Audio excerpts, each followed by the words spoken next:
Hello my YouTube family. आज मैं आपके लिए जो कहानी लेके आई हूँ ये है बहुत ख़ास, बहुत यूनिक, बहुत ज़्यादा इंटरेस्टिंग, जो मैंने भी कभी इस स्टोरी के आसपास की कभी कोई कहानी नहीं सुनी। तो मैंने सोचा इसको आपके साथ ज़रूर शेयर करना चाहिए। तो कहानी ऐसे है कि मेरी डॉटर जो है उसकी फ्रेंड है एक, जो कभी हॉस्टल में रहा करती थी। तो हॉस्टल में उसकी एक रूममेट थी जो कि शिमला से थी। तो उसने ये कहानी सुनाई थी और ये घटना है शिमला के बहुत रिमोट एरिया के किसी गांव की, जिस गांव में कि लगे हैं शीशे ही शीशे हर तरफ। मतलब कि हर एक घर के बाहर भी शीशे और जहां भी देखो शीशे ही शीशे लगे हैं। मतलब शीशे में आप अपना रिफ्लेक्शन देख सकते हैं और पीछे से कोई आ रहा है, साइड से आ रहा है, तो मतलब हर एंगल से रिफ्लेक्शन जो भी आने जाने वाले हैं उनका नज़र आता है। और ये शीशे लगने का कारण ये है कि वहाँ 6 बजे के बाद शाम को घूमती हैं आचरियाँ। आचरी हमारी पहाड़ी भाषा का शब्द है और एक साधारण भाषा में इनको परियां कहा जाता है।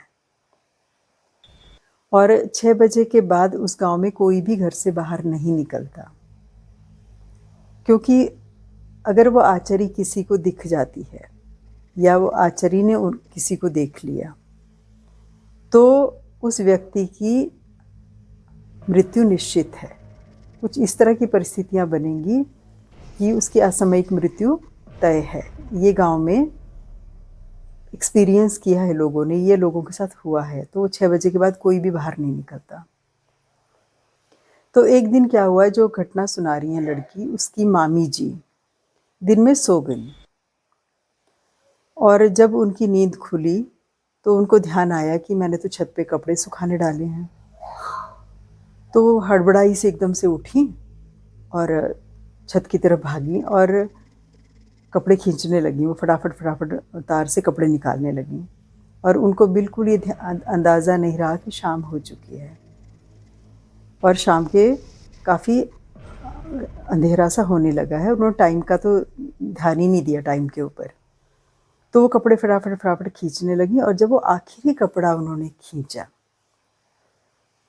तो उन्होंने देखा दूर एक जो है वो आचरी जा रही है और वो देखने में बहुत खूबसूरत और बहुत मनमोहक होती हैं जो आचरियाँ होती हैं।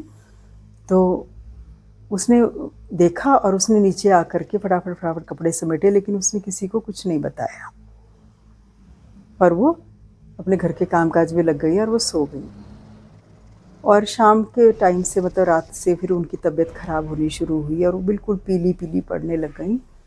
जब उनकी ज़्यादा हालत ख़राब होने लगी तब उन्होंने बता दिया अपनी फैमिली में कि ऐसा ऐसा हुआ था और मैं छत पे चली गई अचानक से और मैंने ध्यान ही नहीं दिया कि शाम के 6 बजे बज चुके हैं।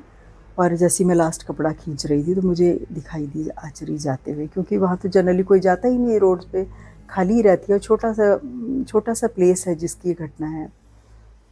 तो सभी को पता है कि 6 बजे के बाद किसी ने जाना ही नहीं है बाहर। तो उसने देखा तो बड़ी एक्स्ट्रा ऑर्डिनरीली ब्यूटीफुल औरत थी वो जो जा रही थी, पर उसने उसको नहीं देखा। आचरी ने उनको नहीं देखा, उन्होंने आचरी को देखा। लेकिन उनकी हालत फिर वही बीमार पड़ने लग गई। तो बता दिया घर में सबको ऐसा ऐसा हुआ। तो बहुत इलाज किया, बहुत कुछ किया, पर उनको बचाया नहीं जा सका।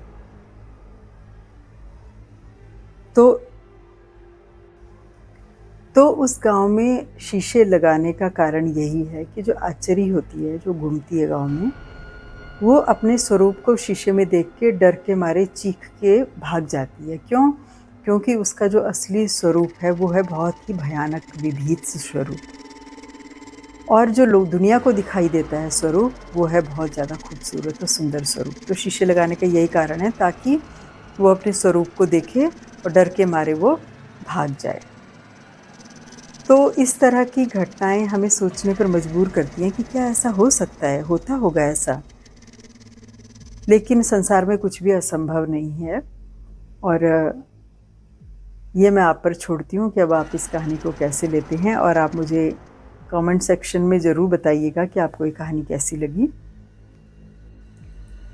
और ये जो कहानी मैं आपको सुना रही हूँ, ये कहानी है पठाल गेट की। पठाल गेट जो जगह है वो है देहरादून और मसूरी के बीच में।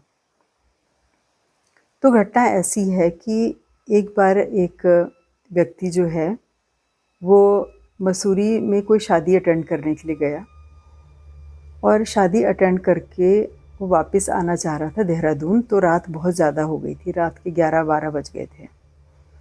तो उस समय तो कोई बसेस चलती नहीं है बस स्टॉप से, तो उसने सोचा पैदल पैदल निकलता हूँ, थोड़ी दूर आगे चल करके शायद कोई मुझे बाइक वाला या कोई टैक्सी या कोई जीप या कुछ भी वाहन मिल जाएगा तो मैं देहरादून के लिए निकल जाऊँगा रात को। और वो निकल गया बस स्टॉप से, पैदल पैदल चलते काफ़ी नीचे तक की तरफ आ गया। तो उसने देखा अचानक से एक बस आ रही है। उस बस में लिखा भी था देहरादून। तो वो उस बस में हाथ दिया उसने और बस रुकी और बस में कंडक्टर ने उसको बाकायदा टिकट दिया, टिकट लिया उसने और वो बैठा और बस जो है चलने लगी।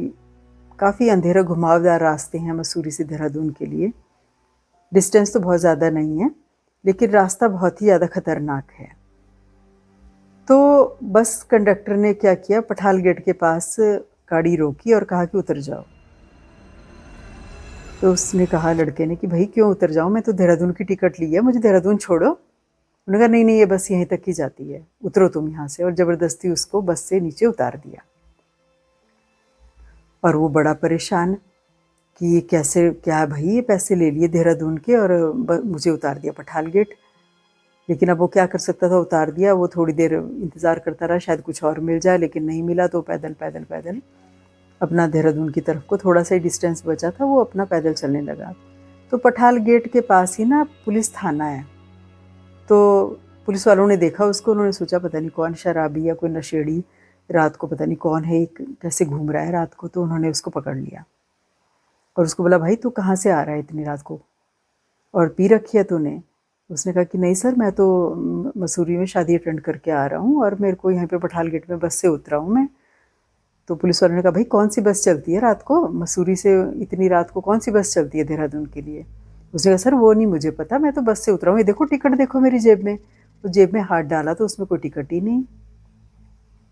तो पुलिस वालों ने सोचा ये झूठ बोल रहा है और उन्होंने उसको डराया धमकाया और धमकी दे करके छोड़ दिया कि आइंदा से ऐसे मत करना और ऐसे घूमना रात को ठीक नहीं है, ऐसे बोल बाल के पुलिस वालों ने छोड़ दिया।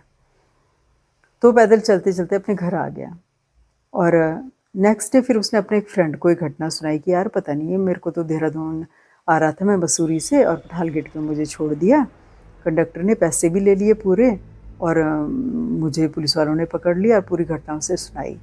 मुझे बहुत डांटा पुलिस वालों ने, मुझे बहुत बुरा लगा। तो उसके फ्रेंड ने बोला कि यार तू ये बता कि देहरादून, मसूरी से देहरादून इतनी रात को बसें चलती ही नहीं है, वहाँ पे तो टाइम लिमिट है कि उसके बाद 8 बजे के बाद तो कोई बस निकलती ही नहीं मसूरी से देहरादून के लिए, तो तुझे कैसे लगा कि बस आ रही है? उसने कहा नहीं बिल्कुल बस थी, मैं बस में बैठा।